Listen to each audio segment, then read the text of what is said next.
La deuxième édition du Salon de la Femme, le Congo au féminin portant sur la Renaissance, a mis en exergue le parcours, l'histoire et l'expertise de diverses femmes inspirantes et résilientes du Congo et d'ailleurs. Organisée à Brazzaville par le cabinet Emi Eco que dirige Emilia Mambisa Mokengo, l'édition 2023 a donné aux femmes congolaises des outils et sources d'inspiration pour relever des défis auxquels elles font face au quotidien. Cette fois-ci, nous mettons en avant les femmes, mais leur parcours, leur histoire.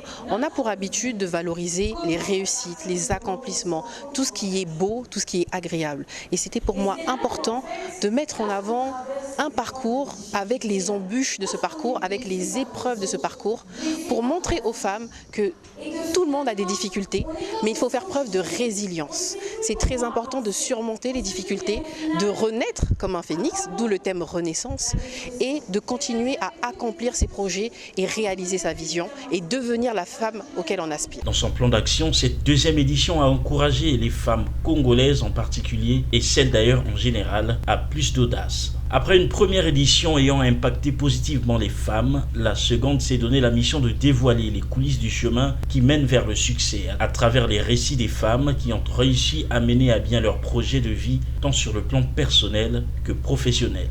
Je réfléchis encore à la thématique parce que je vais prendre en compte les retours de cette édition et surtout me rapprocher des femmes pour connaître quelles sont les problématiques, car chaque événement est personnalisé. Il doit répondre aux besoins des participantes et donc je dois vraiment faire cette veille-là pour pouvoir choisir une thématique qui va être pertinente et qui va surtout leur apporter quelque chose de positif et leur permettre de régler toutes les problématiques qu'elles ont. Qui a préparé cette édition et comment est-ce que vous avez procédé dans le choix?